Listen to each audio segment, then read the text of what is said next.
हाय engineering aspirants, कैसे हैं आप लोग। 2026 में बहुत सारे एंट्रेंस एग्जामिनेशन देने के बाद अभी भी एक एंट्रेंस एग्जामिनेशन है जो स्टिल स्टूडेंट्स का बचा हुआ है। जी हाँ, मैं वेस्ट बंगाल के बारे में बात कर रहा हूँ और WBJEE के बारे में बात कर रहा हूँ, जहां इलेक्शन होने की वजह से हर साल जो एग्जामिनेशन फरवरी या अप्रैल के महीने में हो जाती थी, इस बार वो पोस्टपोन्ड हो गई और अभी फाइनली ये एग्जामिनेशन 24 मई को होने वाली है, 2 शिफ्ट में डिफरेंट सेंटर्स पे वेस्ट बंगाल के। तो बहुत सारे ऐसे स्टूडेंट्स के लिए अच्छी खबर भी है कि उन्होंने बहुत सारे एंट्रेंस एग्जामिनेशन दिए, चाहे जेईई मेंस हो, चाहे जेईई एडवांस हो, और बहुत सारी प्राइवेट यूनिवर्सिटी और इसके अलावा स्टेट लेवल के एंट्रेंस एग्जामिनेशन भी ऑलमोस्ट मैक्सिमम जगह पे हो चुके हैं और मैक्सिमम मेजर एंट्रेंस एग्जामिनेशन खत्म हो चुके हैं। तो अब स्टूडेंट्स के पास एक क्लैरिटी है पूरी तरीके से कि उसके पास जो रैंक है और उसके पास जो मार्क्स है उसमें कौन कौन से ऑप्शंस हैं जो उसको मिल पाएंगे, कौन कौन से कॉलेजेस हैं जो उसको ऑप्ट करनी चाहिए। बहुत सारे ऐसे स्टेट जहां पे बहुत भारी भरकम फीस है, यूनिवर्सिटीज की बहुत भारी भरकम फीस है, तो उनमें जो उनको ब्रांच मिल रहा है, क्या वहां पे उनको जाना चाहिए या नहीं जाना चाहिए। क्योंकि वेस्ट बंगाल एजुकेशनली एक रिच स्टेट है और बहुत सारे बेहतरीन इंस्टीट्यूशन यहाँ पे अवेलेबल है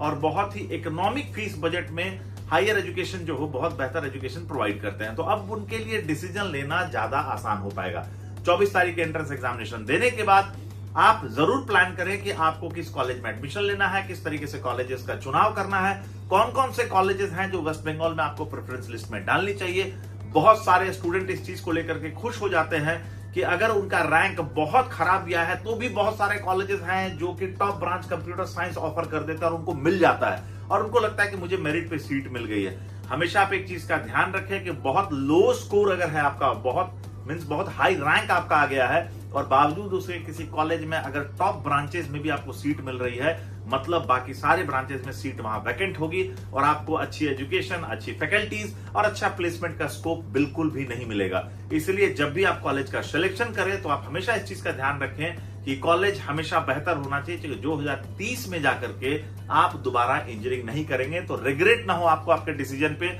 और बहुत सारे ऐसे इंजीनियर्स हैं जो कि आज जॉब में नहीं है, उसका रीजन सिर्फ यह है कि एडमिशन के समय उन्होंने हड़बड़ी दिखाई और ऐसे किसी भी कॉलेज में चले गए जहां उनको एडमिशन तो मिल गया, जहां उनको डिग्री तो मिल गई, बट नहीं मिला बेहतर एजुकेशन, नहीं मिला बेहतर नॉलेज, जिसकी वजह से वो बेहतर प्लेसमेंट की ओर नहीं जा पाए। क्योंकि जैसे आप जब कॉलेज चूज करते हैं तो आप हमेशा इस चीज को सर्च करते हैं कि आपको अच्छा कॉलेज मिले। उसी तरीके से जब कंपनी सैलरी देती है तो कंपनी भी हमेशा ये देखती है कि मैं जिसको पे कर रहा हूं वो डिजर्विंग कैंडिडेट हो। तो बहुत सारी चीजें हैं जिनको आपको ध्यान रखने की जरूरत है, क्योंकि सारी बातें वीडियो के माध्यम से हम लोग नहीं बता सकते हैं। कॉलेज कैसे सेलेक्ट करें, किस तरीके से कॉलेजेस का चुनाव करें, ब्रांचेस कौन कौन से ले, कौन से कॉलेजेस है जिनमें आपको एडमिशन लेना चाहिए, ऑल इंडिया काउंसलिंग में कैसे पार्टिसिपेट करें, स्टेट काउंसलिंग में कैसे जाएं, कौन से स्टेट है, प्राइवेट यूनिवर्सिटीज है जिनको आपको जाना चाहिए। ऐसे बहुत सारे सवाल हैं जिनके जवाब 1-to-1 काउंसलिंग के माध्यम से ही मिल सकते हैं। तो आपका नंबर स्क्रॉल करता रहता, आप उस नंबर पे जरूर कम्युनिकेट करें। नए हैं तो चैनल को सब्सक्राइब कर दीजिए और बेल आइकन को दबाना ना भूलिए, ताकि इंजीनियरिंग से रिलेटेड सारे अपडेटेड इन्फॉर्मेशन आपके पास मैं सुरेश कुमार जनरेशन नेक्स्ट के प्लेटफॉर्म से पहुंचाता रहूं।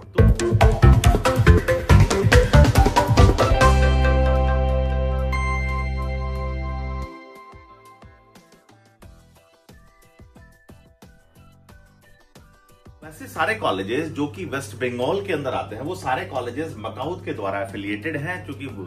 अगर आप WBJEE का एग्जाम देंगे तो मैक्सिमम वो कॉलेजेस इस काउंसलिंग में पार्टिसिपेट करते हैं जो मकाउट के अंदर आते हैं, जो मौलाना अब्दुल कलाम टेक्निकल यूनिवर्सिटी है। आज हम लोग डिटेल में डिस्कशन करेंगे कि इस यूनिवर्सिटी के अंदर कौन कौन से कॉलेजेस हैं जो कि WBJEE काउंसलिंग के बाद जब आपका रैंक आता है तो उस रैंक के माध्यम से आपको मिलेगा। पहले इसमें IM भी था जो कि अब काउंसलिंग से बाहर हो गया। हम लोग सिर्फ प्राइवेट कॉलेजेस के बारे में बात करें, बाकी बहुत सारे गवर्नमेंट कॉलेजेस जो है वो भी अवेलेबल है, क्योंकि वो टॉप रैंकर्स के लिए होते हैं, तो वो 1-to-1 हम लोग काउंसलिंग में उनकी मदद करते हैं। अगर प्राइवेट कॉलेजेस की बात करें तो आज हम लोग देख पाएंगे कि हेरिटेज इंस्टीट्यूट ऑफ टेक्नोलॉजी जो कि वन ऑफ द बेस्ट और प्रोमिनेंट कॉलेज है आपका, जो कि 2001 का एस्टैब्लिश कॉलेज है और जो कि इस कलकत्ता में है। 6.5 लाख के आसपास की लगभग फीस है और हाईएस्ट प्लेसमेंट जो होगा वो लगभग 36 लाख का कॉलेज करता है। एवरेज सीटीसी जो है 5 लाख रुपीज है। टेक्नो इंडिया मेन जो कि सॉल्ट लेक कैंपस की अगर हम बात करें तो सॉल्ट लेक में ही टेक्नो इंडिया के 2-3 डिफरेंट ब्रांचेस रन करते हैं, जिसमें टेक्नो इंडिया मेन आपका हो गया, इसके अलावा टेक्नो इंडिया यूनिवर्सिटी आपकी हो गई और इसके साथ साथ टेक्नो इंडिया ने ग्लोबल आपके गूगल के साथ क्लाउड कैंपस में कुछ नए ब्रांचेस और कुछ नए कोर्स ऐड किए हैं, जिसका नाम स्कूल ऑफ फ्यूचर उन्होंने रखा है। ये रिसेंटली स्टार्टेड है और साथ ही साथ टेक्नो इंडिया मेन और टेक्नो इंडिया यूनिवर्सिटी जो है वो लगभग 12 साल और 25 साल पुराने हैं। तो ये 3 कैंपसेस सॉल्ट लेक सेक्टर 5 में चलते हैं। एवरेज फीस स्ट्रक्चर की बात करें तो 6 से 7 लाख का फीस स्ट्रक्चर है और इसके साथ साथ जो है जो गूगल के साथ जो क्लाउड में है, इसकी फीस स्ट्रक्चर 9.5 लाख का है, जिसमें ये बहुत सारे स्पेशलाइजेशन भी आपको देते हैं। वेल एस्टैब्लिश कॉलेज है, कैंपस अच्छा है और साथ ही साथ प्लेसमेंट रिकॉर्ड भी ऑन एन एवरेज ठीक ठाक है। तो आप इस कॉलेज को भी, इस ग्रुप को भी अपने चॉइस में रख सकते हैं। ऐसे इसके बहुत सारे कैंपसेस हैं, क्योंकि Techno India basically 2 different part में रन करता है आपका, जिसके अंदर में बहुत सारे और भी डिफरेंट कैंपसेस है, जिसके ऊपर आगे हम लोग चर्चा करेंगे। हल्दिया इंस्टीट्यूट ऑफ टेक्नोलॉजी जो कि one of the most prominent college है, इंफ्रास्ट्रक्चर कैंपस बहुत अच्छा है, कैंपस लाइफ बहुत अच्छी है। साथ ही साथ जो अगर फीस स्ट्रक्चर की बात करें तो 1996 का एस्टैब्लिश कॉलेज जो कि हल्दिया मेदिनीपुर में है, 6,12,700 की टोटल 4 इयर्स की फीस होती है। हॉस्टल काफी सस्ता है यहाँ पे। और इसके अलावा जो होगा प्लेसमेंट रिकॉर्ड की बात करें तो ये भी यहाँ पे भी लगभग कॉलेज जो है 33 to 35 लाख का एवरेज प्लेसमेंट और लगभग 6 लाख का एवरेज प्लेसमेंट क्लेम करता है। हाईएस्ट सीटीसी 35 लाख का बताते हैं। बिहार, झारखंड, वेस्ट बंगाल के बहुत सारे ऐसे स्टूडेंट्स हैं जिनके लिए Haldia institute of technology one of the most prominent college है और इसकी डिमांड काफी ज्यादा होती है, क्योंकि रैंक वाइज अगर हम बात करें तो बहुत सारे स्टूडेंट ऐसे हैं जिनको हेरिटेज और टेक्नो में रैंक वाइज सीट नहीं मिलता। और डायरेक्ट एडमिशन अगर मैनेजमेंट कोटे की बात करें तो यहाँ पे स्टूडेंट्स के लिए सीट बहुत चैलेंजिंग होती है इन टर्म्स ऑफ फीस और इन टर्म्स ऑफ प्राइसिंग। लेकिन हल्दिया इंस्टीट्यूट ऑफ टेक्नोलॉजी जो है वो in terms of infrastructure, campus, placement, पढ़ाई और अगर हम ओवरऑल इकोनॉमिक फीस स्ट्रक्चर की बात करें और एडमिशन प्रोसेस की बात करें तो ये थोड़ा सा ज्यादा स्टूडेंट फ्रेंडली है। तो इसलिए आप अगर देखेंगे तो बिहार, झारखंड और वेस्ट बंगाल के जितने भी स्टूडेंट हैं जिनको वेस्ट बंगाल में डायरेक्ट एडमिशन चाहिए उनके लिए पहली प्रायोरिटी होती है, इसलिए यहाँ सीट मिलना बहुत चैलेंजिंग होता है। तो आप अगर हल्दिया इंस्टीट्यूट ऑफ टेक्नोलॉजी के लिए प्लान कर रहे हैं तो आपको तुरंत ही डिसीजन लेना चाहिए। इसके इंस्टीट्यूट ऑफ टेक्नोलॉजी जो कि 1999 का कॉलेज है, बेलियाघाटा में एस्टैब्लिश, 6,04,000 की फीस है। ये भी इसको सेमी गवर्नमेंट कॉलेज बोलते हैं, एकेडमी ऑफ टेक्नोलॉजी जो कि आज सप्तग्राम में है, 2003 का एस्टैब्लिश कॉलेज। एक समय में ये सारे कॉलेजेस ऐसे थे जो कि काफी डिमांड में थी, आज भी काफी अच्छे हैं, ठीक है। लेकिन एक समय इन कॉलेजेस में एडमिशन होना काफी चैलेंजिंग होता था। तो अगर वैसे स्टूडेंट जो कि वेस्ट बंगाल के, उनको पता होगा कि एकेडमी ऑफ टेक्नोलॉजी, आरसीसी, ये सारे नेताजी नरूला प्रोमिनेंट कॉलेज में आते हैं। तो अगर आप वेस्ट बंगाल ज्वाइंट का एग्जाम दे रहे हैं तो इन कॉलेजेस को भी आप ऑप्शन में रख सकते हैं।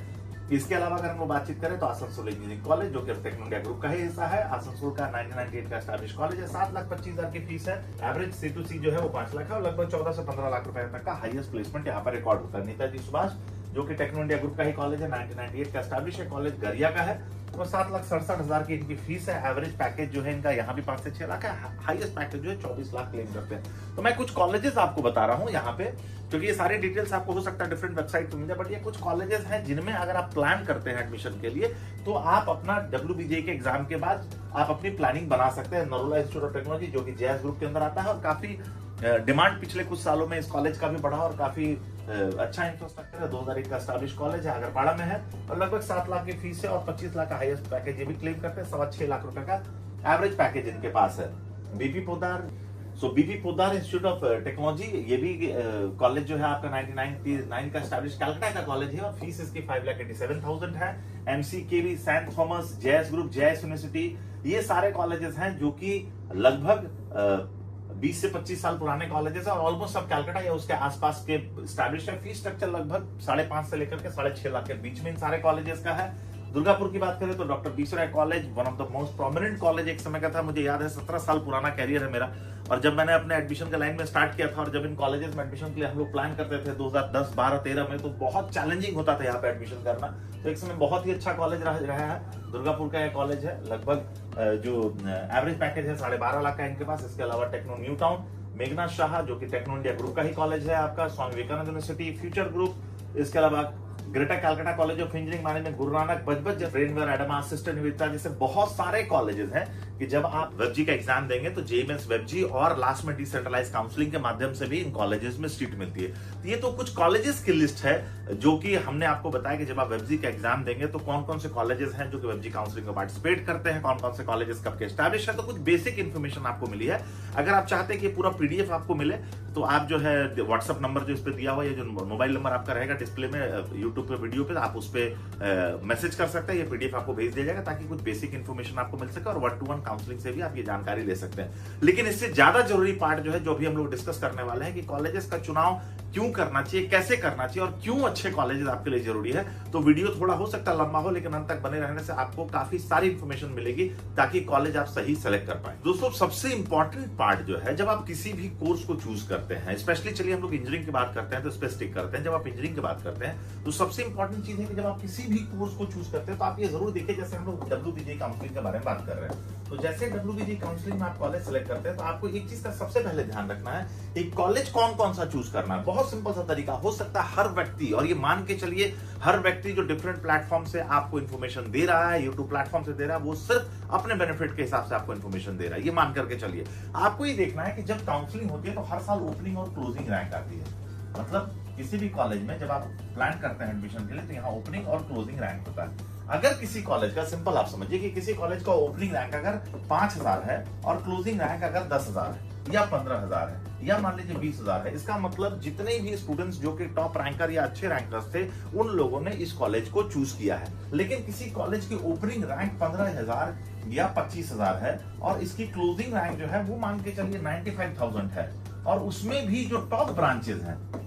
वो अगर 95,000 तक की सीट मिले, मतलब इस बीच के सारे स्टूडेंट्स ने इस कॉलेज को लेने से डिनाई कर दिया। तो लॉजिकल चीज समझिए, मैं थोड़ा लॉजिकल चीजों पर बात करने की कोशिश करता हूं। तो समझिए किसी भी इस कॉलेज में अगर किसी टॉप रैंक, अब आप समझिए हमारे जैसे नॉर्मल अगर बात करूं, जैसे हमारे घर में जब हम लोग पढ़ाई करते थे, जब छोटे थे, तो हमारे घर में अब हमारे पापा के ऊपर जो थे हम लोग डिपेंडेंट होते थे, हमारी मम्मी, हमारे भाई, हमारे बहन, मान लीजिए हमारे दादाजी, हमारे दादी जी, और ये सारे लोग डिपेंडेंट होते। तो एक व्यक्ति जो अच्छा पैसा कमाता था, बावजूद उसके आप देखेंगे कभी वो बहुत अच्छा जीवन, मिडिल क्लास की मैं बात कर रहा हूँ, वो बहुत अच्छा जीवन नहीं जी पाया। लेकिन जैसे ही घर में दोनों बच्चों की नौकरी लग जाती है, वो लोग कमाना शुरू कर देते हैं, घर में बाकी सारे लोगों की भी लाइफस्टाइल बेटर होनी शुरू हो जाती है, जैसे लोग डिपेंडेंसी कम हो जाती है। अगर सेम वे में हम लोग अगर बातचीत करें तो उसी तरीके से जब आप किसी कॉलेज को चूज करते हैं, जब आप किसी कॉलेज में एडमिशन के लिए प्लान करते हैं, तो आपको ये जरूर ध्यान रखना है कि आज के डेट में जो सबसे टॉप ब्रांच है, अगर वो सबसे टॉप ब्रांच भी किसी कॉलेज में अगर बहुत हाई रैंक तक मिल रहा है किसी भी कॉलेज में, तो सिंपल लॉजिक है कि आपको ये समझना है कि बहुत हाई रैंक तक किसी कॉलेज में अगर कोई टॉप ब्रांच मिल रहा है, फर्ज करें अगर CSE किसी कॉलेज में अगर 90-95 हजार रैंक तक मिल रहा है, तो बहुत सारे स्टूडेंट को ऐसा लगता है कि मुझे मेरिट पे सीट मिल गई। लेकिन कभी आपने सोचा कि इस कॉलेज में सिर्फ CSE रन नहीं कर रहा है, इसके अलावा इस कॉलेज में EC भी रन कर रहा होगा, इस कॉलेज में मैकेनिकल भी होगा, इस कॉलेज में इलेक्ट्रिकल भी होगा, इस कॉलेज में बायोटेक्नोलॉजी भी होगी, इस कॉलेज में इसके अलावा बहुत सारे और भी कोर ब्रांचेस होंगे जो कंप्यूटर साइंस के इतर होंगे, ये बहुत सारे ब्रांचेस होंगे। और सिर्फ अगर CSE और उसके स्पेशलाइजेशन में ही अगर सीट भर रही है, मतलब ये सारे ब्रांच जो होंगे ये डिपेंडेंट होंगे इस ब्रांच से आने वाले रेवेन्यू के ऊपर। मतलब CSE और उसके स्पेशलाइजेशन में पढ़ने वाले स्टूडेंट्स को भी ना अच्छी फैकल्टीज मिलेगी, ना अच्छा प्लेसमेंट मिलेगा, और यही कारण है कि बहुत सारे स्टूडेंट्स जो हैं उनको अच्छी एजुकेशन नहीं मिलती, और साल दर साल बहुत सारे कॉलेजेस हैं जिनका स्तर गिरता जा रहा है। तो जब आप काउंसलिंग में पार्टिसिपेट करें तो काउंसलिंग का मतलब सिर्फ चॉइस भरना नहीं होता है, काउंसलिंग में मतलब ये भी समझना होता है कि उस चॉइस में जो मुझे मिल रहा है वो मुझे चाहिए या नहीं चाहिए। मेरा बहुत क्लियरली मानना है कि अगर आपका कॉलेज आपके लिए जरूरत है, मींस अगर आप कॉलेज के लिए इंपॉर्टेंट हैं, ठीक है, तो आप समझिए कि कॉलेज का कैरियर बनेगा। लेकिन अगर कॉलेज आपके लिए इंपॉर्टेंट है तो कैरियर आपका बनेगा। और मैं हर वीडियो में बताता हूं, तो आप हमेशा जब बहुत डिफरेंट प्लेटफॉर्म से जब आप किसी भी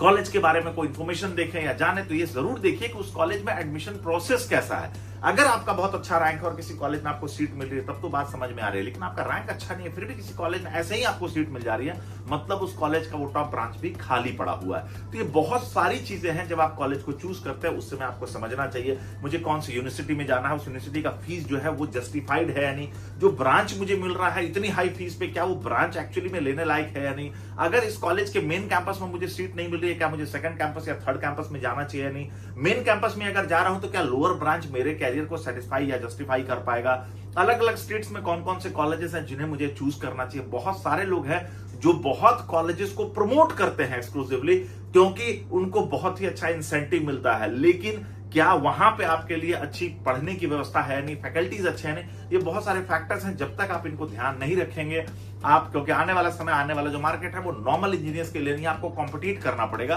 और कॉम्पिटिट तभी आप कर पाएंगे जब एजुकेशन का लेवल जिस कॉलेज में आप जा रहे हैं वहां बेहतर हो। तो ये बहुत सारे फैक्टर्स हैं, जब आप एडमिशन के लिए प्लान करें तो जरूर ध्यान रखें, क्योंकि कैरियर आपका है। आप जब किसी कॉलेज में जा रहे हो तो जैसे आप चूज करते हो कि मैं कॉलेज को तभी पैसे दूंगा जब कॉलेज अच्छा होगा, उसी तरीके से जब कोई कंपनी आएगी तो वो भी आपको तभी अच्छी सैलरी देगी जब वो ये देखेगी कि आप एक अच्छा रेवेन्यू और बिजनेस उनको दे सकते हैं। जब भी आप कॉलेज का सिलेक्शन करें, ब्रांच का सिलेक्शन करें, तो अपने इकोनॉमिकल बजट, अपने फाइनेंशियल एबिलिटी और साथ साथ प्लेसमेंट मिलने वाली, जॉब अपॉर्चुनिटीज मिलने वाली ब्रांचेस, और इसके अलावा उन कॉलेजेस में कौन सा स्ट्रीम मिल रहा है, इन सारी चीजों का को प्लानिंग करके ही आप एडमिशन लें। तो अभी बहुत सारी चीजें हैं जो हम लोग समझा सकते हैं, लेकिन वीडियो बहुत लंबा हो जाएगा। सो बस मैं यही आपको सजेस्ट करूंगा कि वेबजी के एग्जाम को अच्छे से दीजिए। इसके अलावा बाकी सारे एंट्रेंस एग्जामिनेशन भी आपने दिए हैं, उसके हिसाब से आपको कौन कौन सा कॉलेज मिल रहा है, कौन सा ब्रांच मिल रहा है, वेस्ट बंगाल में आपके रैंक के हिसाब से क्या अपॉर्चुनिटीज आपको मिल रही है, और अगर आपको अच्छा कॉलेज नहीं मिल रहा है, ब्रांच नहीं मिल रहा है, तो क्या डायरेक्ट एडमिशन और मैनेजमेंट कोटा विकल्प है, या फिर आपके पास अगर बजट नहीं है मैनेजमेंट कोटे के लिए, तो क्या बिना बजट के जो कॉलेजेस है वो कौन कौन से कॉलेजेस है जो आपको बेहतर एजुकेशन दे रहे हैं। इस तरह की सारी अपडेटेड इन्फॉर्मेशन के लिए मैं सुरेश कुमार कोशिश करूंगा कि 1-to-1 काउंसलिंग के माध्यम से आपको मदद करे। अगर आपका कोई जानकार है जो कि इंजीनियरिंग में प्लान कर रहा है, तो वीडियो को जरूर शेयर करिएगा, और इस वीडियो के माध्यम से अगर किसी तक भी हम अगर कुछ मदद कर पाए तो हम लोग बहुत ही हमें खुशी होगी। तो अगर आप एक स्टूडेंट है, या फिर एक गार्जियन है, या फिर एक टीचर है, और आप इस वीडियो को देख पा रहे हैं, तो इंजीनियरिंग से जुड़े हुए किसी भी सवाल का आपको अगर चाहिए, तो जनरेशन नेक्स्ट सबसे बेस्ट और विश्वसनीय प्लेटफॉर्म है। 17 सालों से हम स्टूडेंट्स को सर्व कर रहे हैं और 18 साल में तैयार है आपके लिए। तो थैंक यू वेरी मच इस वीडियो को वॉच करने के लिए। आगे वेबजी काउंसलिंग कैसे करें, ब्रांच सिलेक्शन कैसे करें, और इसके अलावा इंडिया काउंसलिंग, स्टेट काउंसलिंग और प्राइवेट यूनिवर्सिटी और प्राइवेट कॉलेजेस में direct admission, counselling based admission और रैंक बेस्ड एडमिशन के लिए जुड़े रहिए जनरेशन नेक्स्ट शिक्षा समाधान से।